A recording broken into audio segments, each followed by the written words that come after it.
Hey guys, welcome back to Orr Sawmill. We got a giant white. This one on this end is 31 inches across. This is an 8-foot log. It tapers down, or it tapers out. This end here is 34 inches across. So we're gonna have to whittle this down to get it to fit. Right there is 34 inches on the inside of the bark there. It has some defects in the end here, so we'll have to saw around that. I don't think they'll go too far in because the other end's solid. So if you guys are new to the channel, thanks for watching, and follow me along and we'll saw this baby down. Hey everyone, welcome back to the channel. So like I said, this log is 34 inches on diameter on the butt end, and then it tapers down to 31 inches on the top. The bark on this log is roughly 2 inches thick, so this log's around 36 inches in diameter. With this, the best thing you can do is cut off the tapers first a little bit. If you can, level it on one end, but we're just trying to get this thing to fit. So right here I'm leveling it, that way I'm not taking off too much off the butt end. Because if you take off too much, you're going to ruin all your boards that are farther in. So you want to account for the amount of taper you're taking off. So if you're taking off 4 inches on one end, you probably should lift the toe board up 2 inches to center the pith. That way we're not wasting any lumber and we're getting the best yield possible. So all we can do on this big log like this is trim off a little bit at a time. We have to keep turning it because we can only get one singular cutout with the maxed out diameter of the log. So we take one cut. If we can take two, I'll take two, but for the most part, almost all of this is just I can only fit that cut that I'm working on, and I'm taking off as much as I can, but that's all I can fit.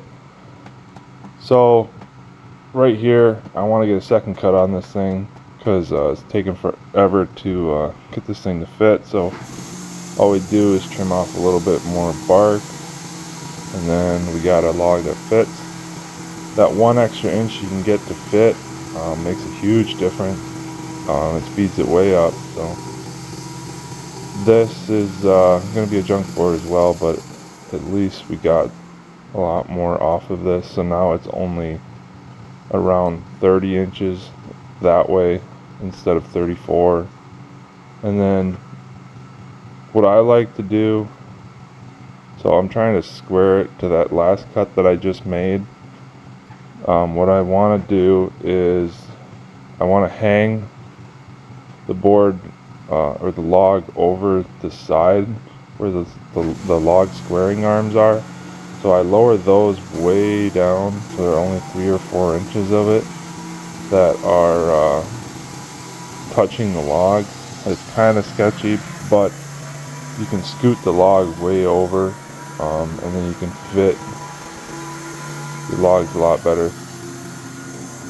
So this log actually was too heavy for the log turner itself, so that's why I've been using the log clamp for helping to turn the log. So this is the first turn where the log turner actually really was able to do it on its own. Otherwise the log's been way too heavy, and the log turner can't keep up with the weight of this log. So this is probably the biggest log that I've sawn so far in the last month or two. The biggest log I ever sawed on the mill was 38 inches. This one's 34, but with the taper and a little bit of sweep, this is fairly close to the largest log I've ever sawn. But with it being not having that much taper, it's actually quite easy to saw. It just involves a lot of turning and a little bit of slicing and a little bit more turning and a little bit more slicing. So you can probably saw a 38 to 40 inch log on this sawmill depending on where you line up the log and how you cut it. And the log's got to be straight. If the log's not straight, you're not going to get it to fit. So if this log had was a perfectly cylindrical. I could probably saw a 36-inch log of the white pine. But with it being that it has a little bit of a sweep and a big butt swell, it's pretty much almost maxed out on this mill. So this log actually is like close to 80% clear so far in the jacket lumber. There's not many knots, and if there is, they're very small. So this is a very nice log to be using. This is going to be used as board and batten for a custom order. All the nice 1x12s will be. On the one end of the log earlier, I showed you that there was a little bit of rot. It looks like it only goes in probably 6 inches to a foot. It's not decayed very far. It's just starting to show signs of decay. So this tree had just reached its lifespan expectancy, so the fact that it's being sawn up now is probably a good thing. Otherwise it would probably go to waste. The bottom log would have rotted out a lot further and this log would have been junk. So this tree reached its potential, and we're here harvesting it and using it for the best lumber we can get.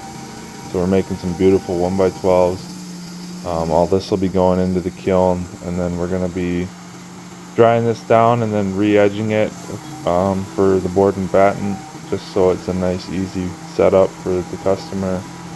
I like to edge my boards after I saw them for board and batten.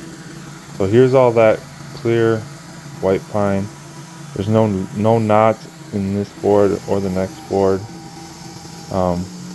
This log's quite impressive. I didn't scale it beforehand, but whatever a 31-inch log, 8 feet long, would yield on the lumber scale, I'm not sure, but this log's got a lot of lumber in it.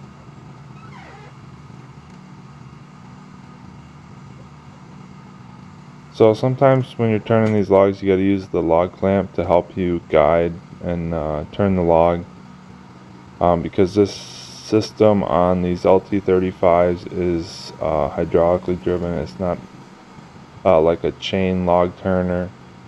Some of the bigger sawmills like the LT50 and the LT70 have the chain log turner, which greatly increases the speed in which you can saw and turn the logs. So right here I'm trying to get a little bit more wood out of the way. There's too much bark, so my saw can only make a 22-inch wide cut, and that's if the slab goes all the way over to the blade guide. This board is probably only 18 inches in diameter or across, and so it just wasn't lining up correctly. So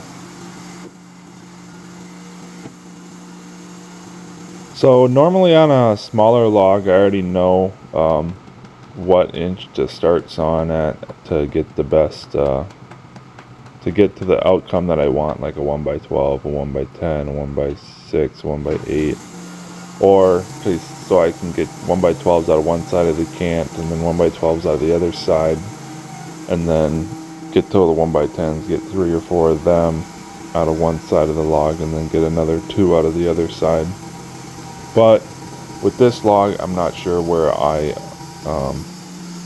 would start, because I'm having issues with, will this cut fit, will that cut fit? So I don't have a number I start with to get the best yield out of these, so I just basically start cutting 1-inch boards off. Doesn't matter what setting I start at, because I'll just trim the little sliver that won't work for the boards I'm trying to reach out of the cant. So it's a little wasteful, but it's hard to do that on a big log, whereas all the small logs, I know how to not waste any cuts and get the perfect lumber out of it without taking extra cuts. The extra cuts also adds to your saw time, so with these big logs, yeah, I'll have a long saw time to begin with. So this log took us about an hour and 25 minutes to saw it. which is a long time, but the amount of lumber you get from this log and the amount of clear lumber we got makes it well worth it. So we take our time and we get the best usable lumber as we possibly can. Sometimes I like to leave the really nice board the full width. I don't really trim them down any. So like if I can get a 22-inch wide board, I will. I don't want to waste it just because I have a 1x12 order. That's somebody might be needing that 1x20 for a project, and they can do their project with just one singular board and it helps them out. So I don't like to trim too many of the big boards down and to make little smaller 1x12s when there'll be another 1x8 inside a board of that size. So this log had that rot defect on the one end, so each of those boards that have a little bit of rot on it are going to be shorter than probably 8 foot by a few inches, but this log is 108 inches long, so we can cut off 6 inches to 8 inches depending on how long the board is, so that we get some nice 8 foot boards. But there will be some of these logs or some of these boards that won't make 8 foot. So like this one, for example, won't make 8 foot because this rot pocket goes about 6 to 12 inches up. But the farther we cut down, that rot pocket's disappearing. So the good news is there's more boards to come, and we're not going to waste too much lumber. So this video is cut short. I didn't have enough time to videotape the whole thing. So I'm glad you guys came in and tuned into the video. If you're new to the channel, please subscribe. And if there's something that you want to see or watch, just let me know in the comment section below. And I hope to see you guys on the next one. And we'll see you all later.